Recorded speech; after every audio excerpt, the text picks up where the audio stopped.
Hi guys, welcome back to Lois Lowry's Number the Stars. We're going to read chapter 2 today to find out what's happening with Anne Marie. And I was looking at this book earlier and I noticed that here in the front there's a Star of David. So whereas people who are Christian would have probably the cross, right, with the crucifixion on it of Jesus, Jewish people would have the Star of David. So that's kind of a symbol right there of the Jewish people. So I also want you to be thinking too about why this book might be called Number the Stars. So chapter 2, who is the man who rides past? Tell me a story, Anne-Marie begged Christy as she snuggled beside her sister in the big bed they shared. Tell me a fairy tale. Anne-Marie smiled and wrapped her arms around her little sister in the dark. All Danish children grew up familiar with fairy tales. Hans Christian Andersen was the most famous of all the tale tellers. And he was Danish. Do you want the one about the little mermaid? That was the one that was Anne-Marie's own personal favorite. But Christy said, no. Tell me the one that starts with a king and a queen, and they have a beautiful daughter. All right. Once upon a time, there was a king, Anne-Marie began. And a queen, whispered Christy. Don't forget the queen. And a queen. They lived together in a wonderful palace. And was the palace named Amelenborg? Christy asked. Shh. Don't keep interrupting or I'll never finish the story. No, it wasn't Amelenborg. It was a pretend palace. Anne-Marie talked on, making up a story of a king and a queen and their beautiful daughter, Princess Kristen. She sprinkled her tale with formal balls, fabulous gold-trimmed gowns, feasts of pink frosted cupcakes, until Christy's deep, even breathing told her that her sister was sound asleep. She stopped. She waited a moment, half expecting Kirsty to murmur. Then what happened? But Kirsty was still.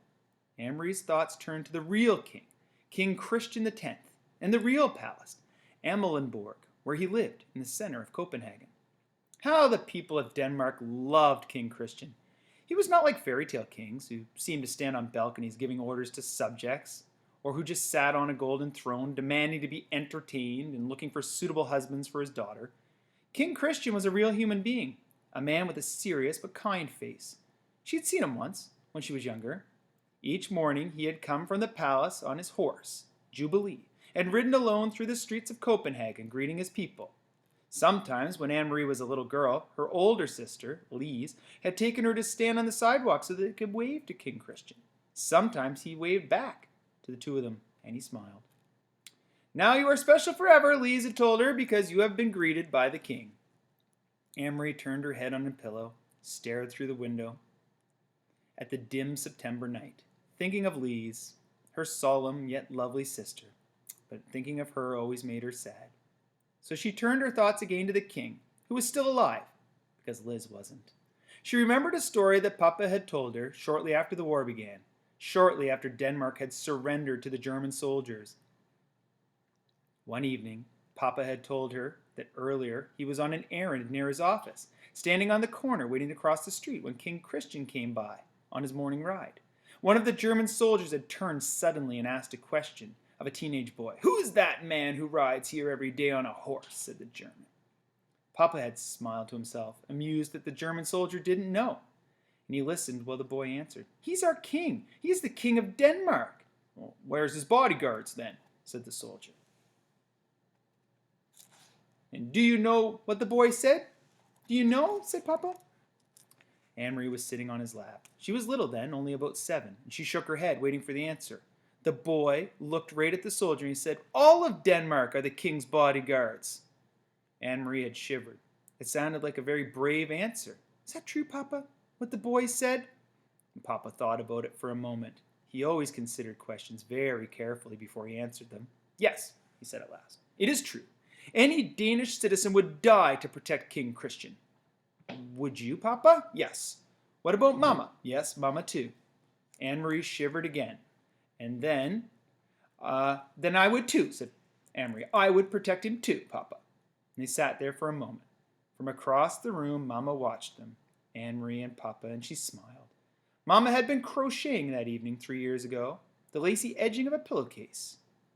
Her fingers moved rapidly, turning a thin white thread into an intricate narrow border. Now Liz was a grown-up girl of about 18. and she wanted to be married to Peter Nielsen. When Liz and Peter got married, Mama said, Anne-Marie and Christy would have a brother for the very first time.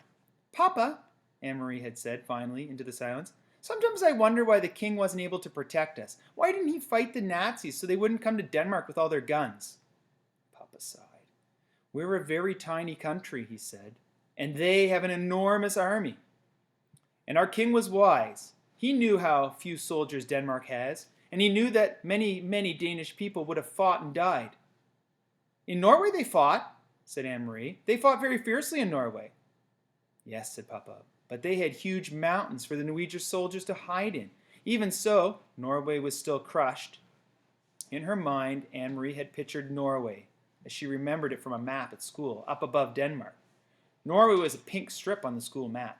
She imagined that pink strip of a country getting crushed by a big fist. Are there German soldiers in Norway now? She said. Yes, said Papa. What about in Holland? Yes. And Belgium and France, added Mama. But not in Sweden, said Anne-Marie, proud. Sweden was blue on the map. She'd seen Sweden, even though she'd never actually been there. Standing behind Uncle Henrik's house, north of Copenhagen, if you looked out across the water, the part of the North Sea that was called Kattegat, while on the other side of that sea, that was Sweden, said her uncle. You're looking across the ocean at another country. That's true, said Papa. Sweden is still free. And now here we were 3 years later. And that was still true. Sweden was still free. But much else had changed. King Christian was getting old. He'd been badly injured last year in a fall from his horse, faithful old Jubilee, who had carried him around Copenhagen so many mornings. And for days everyone in Denmark thought he was going to die. But he hadn't. King Christian X was still alive.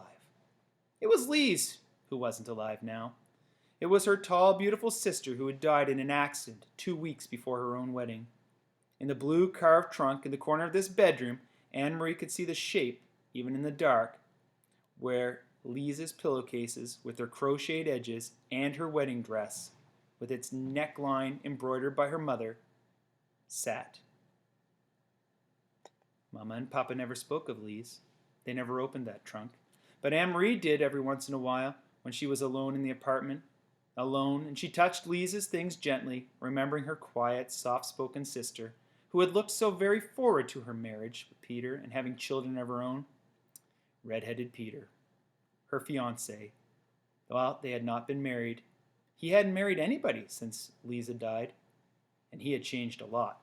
Once he had been a fun-loving older brother type, always tickling and teasing and playing pranks. Now he still stopped by the apartment every so often, with greetings to the girls that were warm and smiling, but he was always in a hurry, talking quickly to Mama and Papa about things Anne-Marie didn't quite understand. And he no longer sang silly songs that had once made Anne-Marie and Christy shriek with laughter, and he never hung around or lingered anymore. And Papa, he'd changed too. He seemed very much older, very tired, and quite defeated. The whole world had changed. Only the fairy tales were the same. And they lived happily ever after, Anne-Marie would recite, completing a tale for her sister, who slept beside her with one thumb in her mouth. So I wonder what happened to her sister. It said she died, but exactly how we haven't learned yet. And what's up with Peter coming and going? Is he just visiting or is he up to something else? I guess we'll have to find out. So remember, tackle your questions. If you have any thoughts or you're concerned about the read aloud, you can always ask in our meetings or in a message. So I hope you're enjoying the story, and we'll continue in the future.